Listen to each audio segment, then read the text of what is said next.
Welcome to Vancouver, a tale of two cities? Welcome to Vancouver, a city that constantly finds itself ranked among the world's most livable places.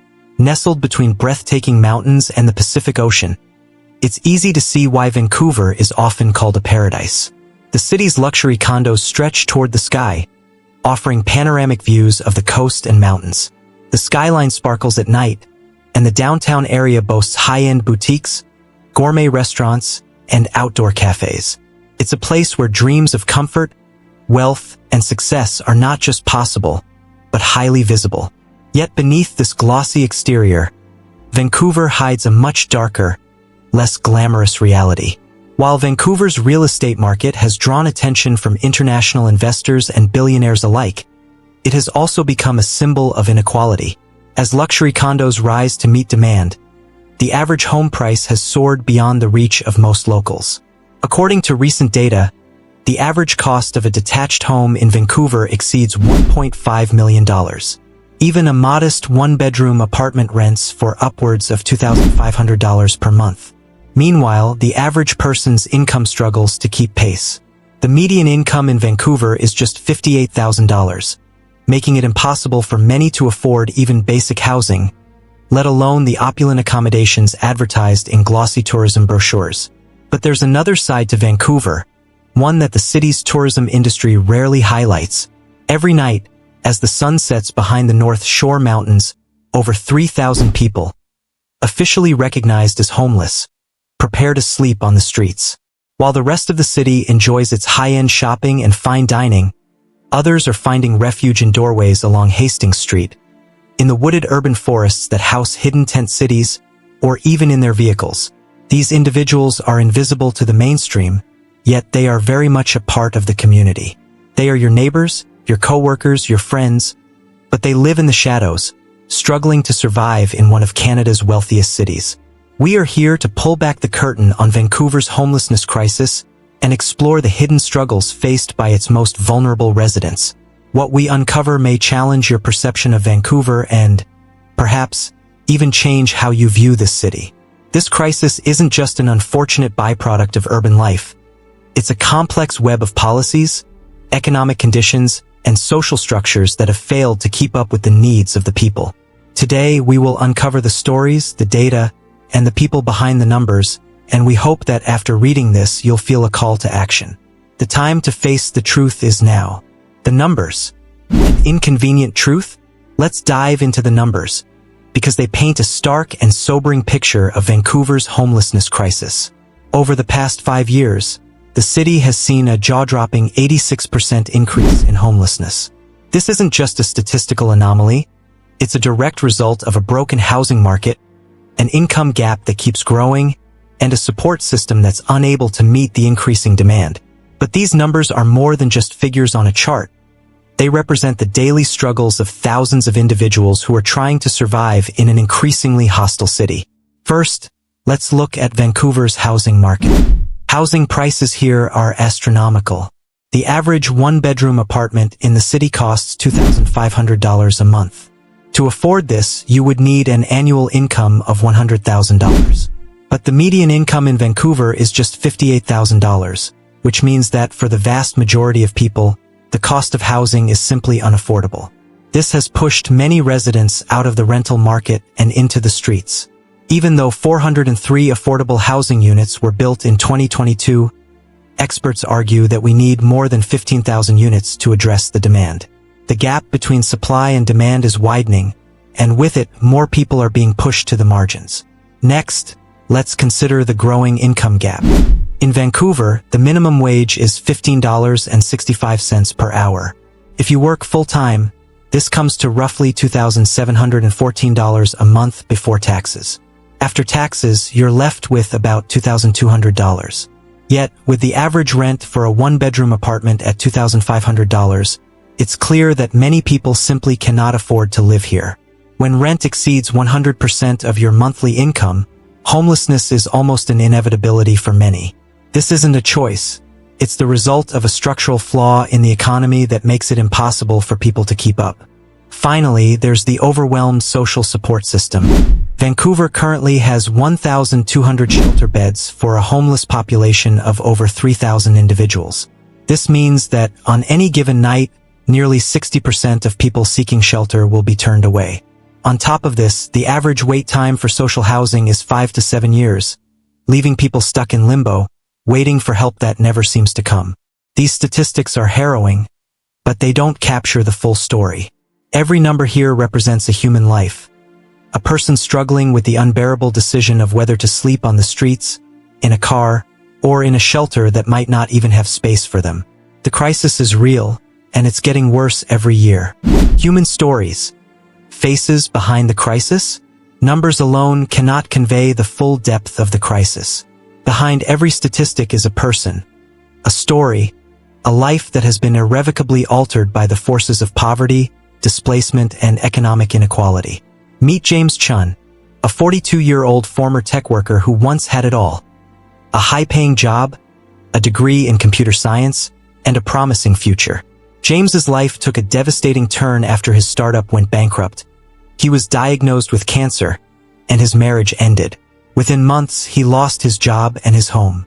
The financial strain and the emotional toll of these events were overwhelming. "I never thought this would happen to me," James says, "but here I am. I still have my health, my education, but I can't find a way out. I thought I could pull myself up, but every day is a struggle." James's story is a stark reminder that homelessness is not just for those who have lost everything. Sometimes, even the most successful people can find themselves on the streets. Sarah Mitchell's story reveals another painful truth about homelessness. Sarah is a single mother working as a paralegal in Vancouver. She lived in the same apartment for 6 years until the landlord issued a renoviction, forcing her out. With rental prices having doubled since her last move, Sarah found herself unable to find a new place to live. Now, she lives in her car with her 2 children, holding down her job by day and parking in different neighborhoods each night. "I shower at the gym, I get my kids ready for school in public restrooms, and I pretend everything is normal," Sarah explains. "No one knows the truth. No one knows we're living like this. This isn't supposed to happen to people like me. But here we are." Then there's Robert Washburn, a 68-year-old former carpenter who spent his entire life working. After an injury forced him to retire, his small pension wasn't enough to cover Vancouver's soaring rents. He now alternates between shelters and the streets, selling his tools to buy food. "It's humiliating," Robert says. "I never thought I would end up like this, but the reality is, there are so many people like me now. The system is broken, and there's no way out." These personal stories paint a picture of the new face of homelessness in Vancouver. It's not just about those who have fallen through the cracks. Root causes. Why homelessness thrives in Vancouver. To truly understand Vancouver's homelessness crisis, it's essential to examine the root causes that have contributed to the rapid rise in homelessness. It's easy to point fingers at the immediate issues: skyrocketing rents, limited shelter beds, and a struggling social support system. But the problem goes much deeper. The roots of homelessness in Vancouver are tangled in economic policies, systemic failures, and societal changes that have built a perfect storm. 1. The financialization of housing. One of the most significant drivers of homelessness in Vancouver is the financialization of housing. Over the past 2 decades, Vancouver's real estate market has transformed from a place to call home into a global investment vehicle. International investors, many of them from countries with economies far stronger than Canada's, have poured money into Vancouver's housing market. This influx of foreign capital has led to massive price increases and a housing market that is no longer affordable for the average person. As of 2023, more than 25,000 homes in Vancouver remain empty or underutilized, according to municipal estimates. These homes, purchased by investors as speculative assets, sit idle while thousands of residents struggle to find a place to live. A staggering 48% of recent condominium purchases have been investment properties, further driving up prices. While foreign investors may see their properties as a way to park their wealth, for local residents, this is a nightmare. Housing prices in Vancouver have increased by over 300% in the last 20 years. while wages have only grown by about 60%. This imbalance has led to a situation where it's no longer feasible for working-class residents to own or even rent a home in the city. 2. The mental health system collapse. The mental health crisis is another critical factor exacerbating homelessness in Vancouver. The closure of Riverview Hospital, a psychiatric facility that once served as the province's largest mental health institution, displaced thousands of patients. In the years since, there has been little effort to replace the care that was lost, leading to an overwhelming gap in mental health services. Currently, there are only 1.8 psychiatric beds per 100,000 residents in the region, far below what is needed to care for the growing number of individuals struggling with mental health issues. As a result, many individuals with mental health conditions are left without proper treatment, often resorting to self-medicating with alcohol or drugs to cope with their symptoms. Tragically, 40% of the homeless population in Vancouver suffers from a diagnosed mental illness, and the lack of proper care keeps them trapped in a cycle of homelessness. With no access to the services they need, these individuals are often forced to rely on shelters or the streets for survival, where their mental health can deteriorate further. 3. The addiction crisis. Vancouver is also at the epicenter of Canada's addiction crisis. The province of British Columbia has been battling a toxic drug supply for years, and the problem has only worsened. Every day, 6 people die from drug overdoses in the city, and the majority of them are individuals experiencing homelessness. The intersection between homelessness and addiction is undeniable, and it's a cycle that is incredibly difficult to break. Many people who become homeless also struggle with addiction, using drugs or alcohol as a way to cope with the trauma, isolation, and uncertainty that come with living on the streets. For others, addiction may be a direct result of their mental health struggles. However, getting help for addiction is a monumental challenge. The average cost of addiction treatment is $5,000 per month, yet only 20% of individuals seeking treatment can access it immediately. The rest are placed on waiting lists, often with no guarantee of support. 4. The bureaucratic maze. Navigating Vancouver's support systems can feel like an impossible task, particularly for those who are already living on the streets. The bureaucratic hurdles that homeless individuals must overcome to access housing or social assistance are staggering. For instance, there are 47 different forms required for housing assistance, and the average processing time for these applications is 8 months. For someone who is homeless, trying to collect the necessary documentation is a near impossible feat without a stable address or access to a phone or email. Many people cannot complete the paperwork needed to apply for housing, let alone the various forms required for financial assistance.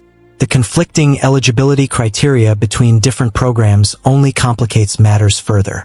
A person may qualify for one program but not another, or they may be turned away simply because they don't meet a specific requirement.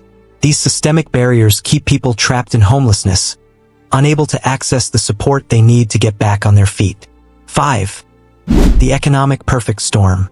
Finally, global events have compounded Vancouver's homelessness crisis, accelerating the rates of displacement and poverty.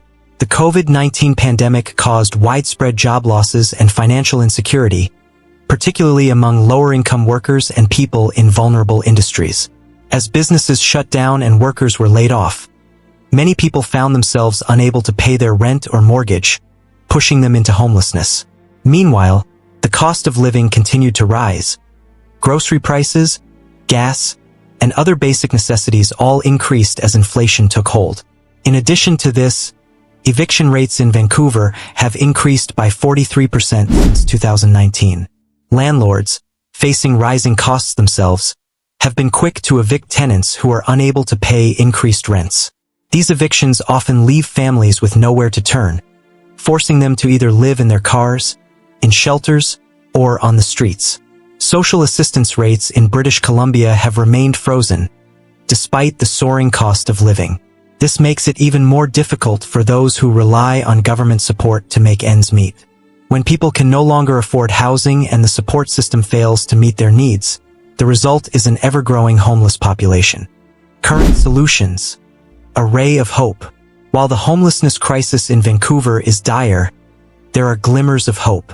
Innovative solutions are emerging that have the potential to alleviate some of the pressure on the homeless population. These solutions range from new approaches to housing, to community-driven initiatives, and even policy reforms that are designed to help vulnerable people stay housed. 1. Housing First initiatives. The most successful strategy to combat homelessness in Vancouver has been the Housing First model. Housing First is based on the premise that providing people with stable housing, without prerequisites like sobriety or employment, is the first and most critical step to breaking the cycle of homelessness. Studies have shown that Housing First initiatives have a retention rate of 85% after 1 year, and individuals who are housed through these programs show a 60% reduction in emergency services use. This model has saved Vancouver approximately $22,000 per person annually by reducing the need for emergency services like police, hospital visits, and shelters. It also improves mental health outcomes and increases employment rates, as people who have stable housing are better able to address the other challenges in their lives. 2. Preventive programs. Another approach that has shown promise in Vancouver is the focus on prevention. Instead of waiting for people to fall into homelessness, these programs intervene before a person loses their housing. Rent banks, for example, provide financial assistance to tenants at risk of eviction, preventing over 2,000 evictions annually. Legal aid services have also been crucial in saving tenancies, with 1,500 tenancies preserved through legal interventions. Early intervention programs targeting at-risk youth have a 70% success rate, preventing them from experiencing homelessness as adults. 3. Integrated support models. Vancouver has also seen success with integrated support models that provide a holistic approach to homelessness. These programs combine housing assistance, mental health services, addiction treatment, employment training, life skills development, and community integration to ensure that people are supported in every aspect of their lives. By offering comprehensive care, these programs give individuals the tools and resources they need to thrive, not just survive. 4. Policy innovations. On a policy level, Vancouver has made progress in addressing homelessness through a series of innovative changes. The empty homes tax, which generates millions of dollars for affordable housing initiatives, has forced property owners to either rent or sell their unused properties. Modular housing projects, which are a quicker and more affordable alternative to traditional housing, have already housed over 600 people in Vancouver. Additionally, the city has expanded rent control measures and introduced social housing requirements in new developments to ensure that future growth is more inclusive. 5. Community-based solutions. Finally, grassroots solutions from local communities are proving effective in addressing homelessness. Peer support networks, for example, connect individuals who have experienced homelessness with those currently living on the streets, providing a support system that fosters connection, empathy, and hope. Indigenous-led housing projects and cooperative housing models are also gaining traction, as communities work together to provide safe, affordable housing for their most vulnerable members. So what can you do? Vancouver's homelessness crisis is not just a government issue. It's a community issue. We all have a role to play in finding solutions. Whether it's advocating for more affordable housing, supporting local organizations that provide services for the homeless, or simply opening our hearts to those living on the streets, change starts with us. The time to act is now. The lives of over 3,000 homeless individuals in Vancouver depend on it.